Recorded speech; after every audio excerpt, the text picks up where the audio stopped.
Welcome to the unknown past. In today's video, we'll be discussing and hopefully helping you to learn about the most well-known serial killer to mind. His name was Jack the Ripper. He was an infamous serial killer operated between August to November in 1888 in London, who started creating killing spree upon women in Whitechapel, whom he murdered them and cut their bodies up in gruesome fashion in many vile ways, and his identity is still a mystery to this day. I will mention some of his theories of who Jack the Ripper could be later in this video, so please stay tuned.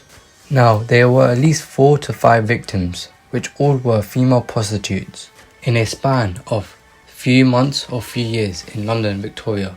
Yet some people believe he killed 8, 11, and all the way to 18 total numbers of kills in 1887 to 1891. Also, all but one Jack the Ripper victims were killed on the streets of London.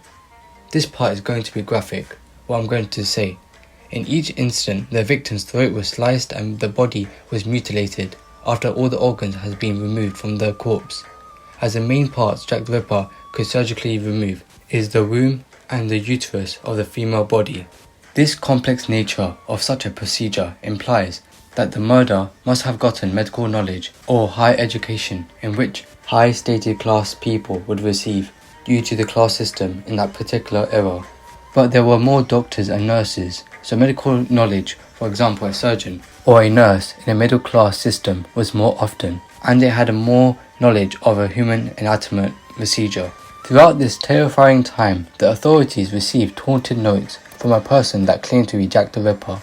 However, the sources of the message was never traced, as each time it was written in a different handwriting style. There are many theories, as I mentioned before in the beginning of this video.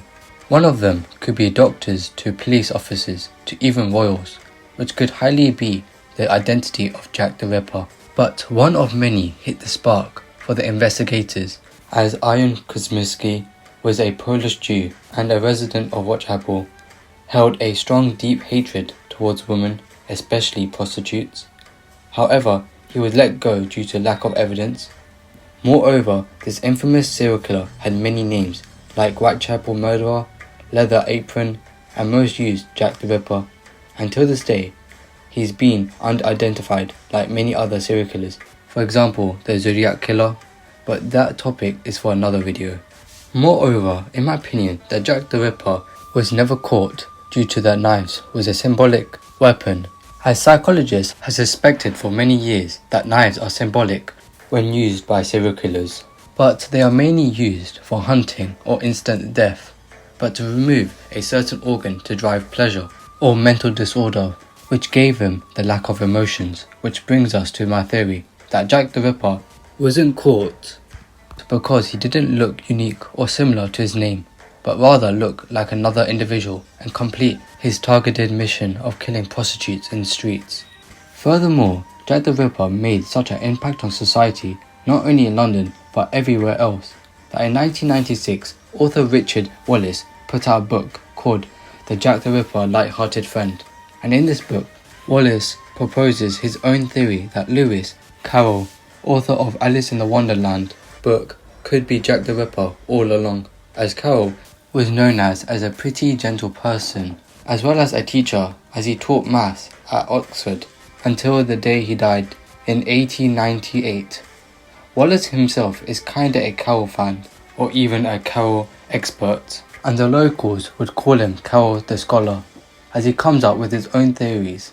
He claims that Carroll had a nervous breakdown or mental disorder, which triggered her senses, but yet still conscience, or maybe a second persona, and that separate persona is Jack the Ripper. I don't know about you, but this reminds me of the movie called Split, where a man has different personalities, and each personality holds a different ability, like a teacher, gamer, or more. Moving on, this psychotic breakdown that he had came from years and years of abuse that Carroll took from older individuals, like older boys, when he was at school, which gave him mental disorders and insecurities within himself. And because of this damage, he had to take out his anger, which is natural for everyone. But he's different, as he naturally takes out his vengeance on prostitutes. Now, many of you must be asking why prostitutes and why them in particular. In my opinion, it doesn't really shock me, due to that prostitutes were vulnerable at the time and they were an easy target as the prostitutes were coming towards you for obviously reasons. And the woman at that time didn't have protection. Remember, this is based in the Victorian era, where there wasn't any pepper spray or anything like that, and women were looked down upon in that particular era, so the government didn't give that much of a notice. I completely disagree with this class system in the Victorian era. I'm just stating the facts. Carroll had hidden messages in his works that gave the theory that he was a Jack the Ripper, and the author of his book stated on a passage that been disquoted and being rearranged by him, which is, quote unquote, "If I find one street whore, you know what will happen to her. Off be with her head," end quote. Furthermore, the question everyone's been asking, is he the Jack the Ripper? And if so, why did he stop after a period of time? And why did he serve operation on his victims? And all I can say is that there isn't that much of evidence on him. But his writings and books and wordplay, and Wallace states that his theory is based on these secret hidden messages in his book and more, is some sort of validatory evidence. Another theory is, could Jack the Ripper have been a woman? Not convinced yet? Yet I have one word for you, which is midwife. Now let's talk about the late 90s Whitechapel from the east of London. A horrible place to live, as over 8,000 people in this one little neighbourhood, and over 52% of children died before they reached the age of 7. Not to mention there were at least 1,200 prostitutes, and many midwives were in common in that era. And as they would have the experience and tools and mentally training to do such things, seeing a midwife roaming the streets early in the morning with blood on her hands wasn't suspicious at that time. And also the sexist belief that no way a woman could have the mental and physical training to do such horrible, vile things. Moreover, the midwives could have the connection and the trust of the maids in the Whitechapel victims.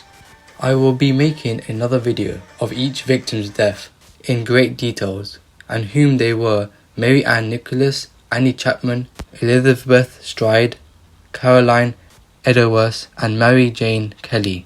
These victims were confirmed by the authorities, however there are much more which is unknown. I hope you enjoyed this video.